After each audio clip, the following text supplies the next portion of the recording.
So once you've woven up to about this point, you need to start thinking about bringing the warp forward, because as you get further up near the heddles, the shed gets tighter and tighter until eventually you can't weave there anymore. So advancing the warp is a simple process. Just finish the last row that you were doing. Now we release the tension knob at the side if that's what yours is like, or if yours is up the top here. Release that so it goes pretty loose, and then just gently pull the warp forward. And make sure that you leave a good bit on the bottom near the starting peg so that you've got room to start weaving again. Okay.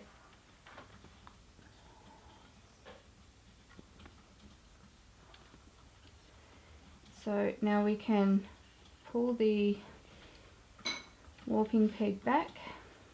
You might need to hold on to the band at this point at the starting peg. Pull the tension back, and you want to make it really nice and tight like it was before. So that's nice and tight. I'm happy with the tension there. And then you can just carry on weaving as you were before.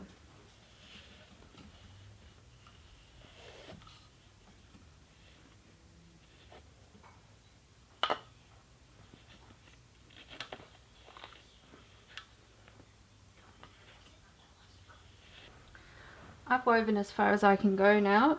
The way you can tell that you're finished weaving is I've got just a little bit of warp thread left up here and here, but the beginning where we had the cardboard inserted and where we've got all the knots comes up to the top, and then it becomes really difficult to get a clear shed.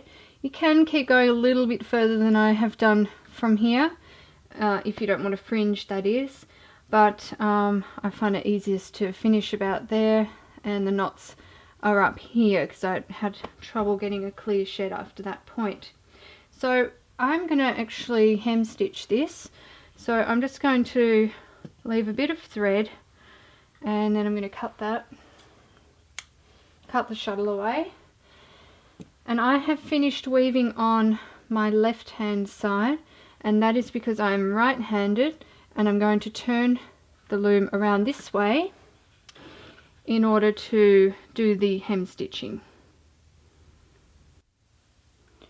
So I've turned my loom around because I've got the thread on the right hand side, and I've just sort of put my loom upright just for filming purposes. If I was doing this myself, I would probably just put it on my lap. I'd still be turning it around, but I'd be putting it on my lap. So I'll do my best to make this watchable for you. It's difficult when you're videoing on your own, but the hem stitching, if you've seen my other hem stitching video, it's basically the same thing, except you're doing it on a much smaller scale. So I'm going to come up from the back, and I'm going to count a few stitches in, a few warp threads in, and a couple of weft threads up.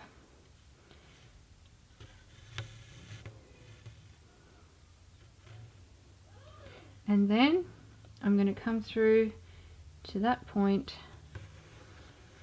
like so, and make a little knot thing there. It's sort of like a button stitch, if you're familiar with sewing at all, hand sewing. Now I'm not counting all my threads that much like I would be if I was doing a larger piece, because the threads are so close together that even if it's a little bit of a rough job, it will still look fine. It'll sort of get buried in the work. I've actually got a knot there.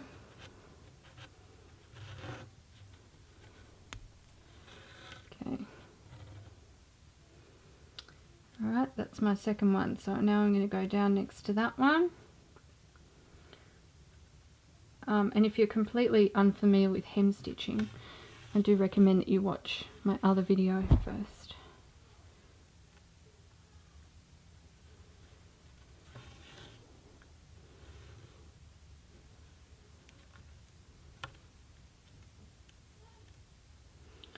And once you've hem stitched this all the way across, you can either just cut it and leave it as it is, or you can go ahead and make some little decorative knots. So this technique is really for if you want to leave a little fringe on your weaving. And if you don't want a fringe, I will show you the other way to finish off.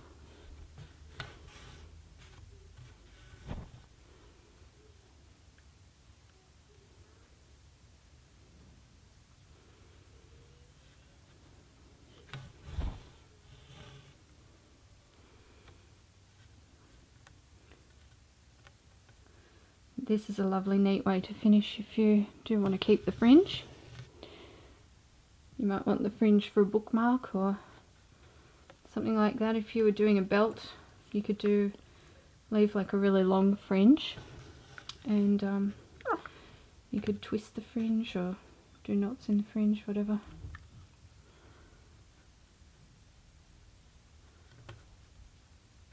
Oops.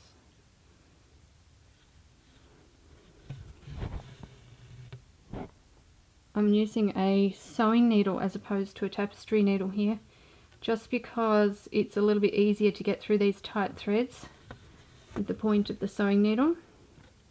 You can still do it with the tapestry.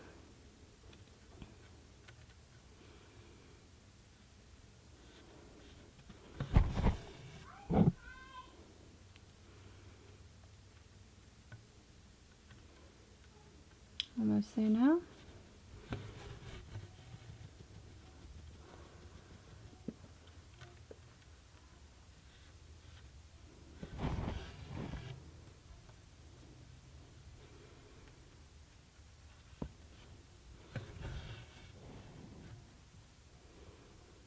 Okay, so once you've reached that end, you can just weave back along a little bit to weave the tail end in.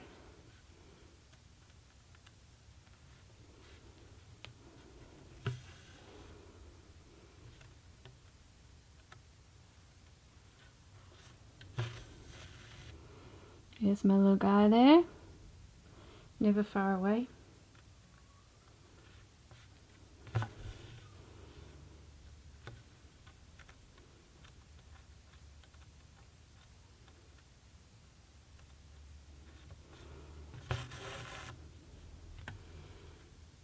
Okay, so that's fine, that's just to secure it.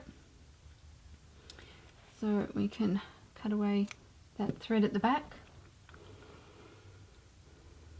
And now,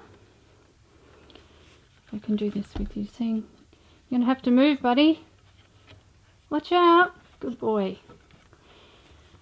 So now we need to release the tension peg down the side. Yes.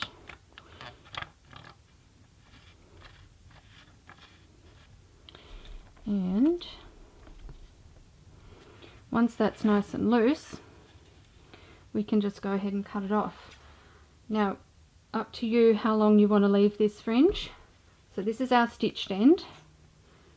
So you can just cut that like so. And all these little heddles, reuse them next time. You don't have to make them every time, unless of course you need more if you're doing a wider one next time. Okay, so we can pull all those off.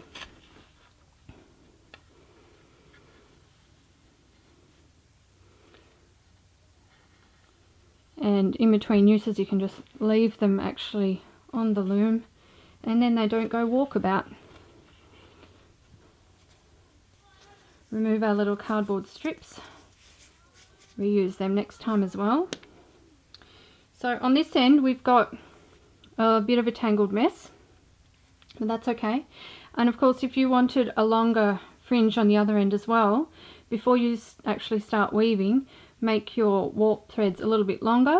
Put your cardboard places where you want to start weaving. I just put mine in straight away so I don't have a long fringe on this end. But what I'm going to do with this end is leave those threads hanging just for now, and I'm going to take it to my overlocker or my serger, and I'm just going to serge that end. If you don't have a serger, that's fine. A sewing machine zigzag stitch will be enough to secure it. And then when you finish that, you might want to fold it under twice, like so. Just imagine all those threads aren't there, and sew it. So there we go, that's the overlocked edge, and that's just going to stay put until I decide to use it. And then at the other end we have our hem stitching, which is also going to make the threads stay put. And I did start to make some knots in there just to show you that's easy to do. Just separate off a little group of strands. It could be 2 or 3 strands at a time, not too many probably. And you can make little knots there as well if you wanted to. And you could also use a fringe twister on this, which would be lovely as well. So that is our floral inkle band, and I'm going to add this one to my stash, which is slowly growing, and I will be using it sometime in my other weaving, probably to sew onto some garment or onto a bag, or use in some other way.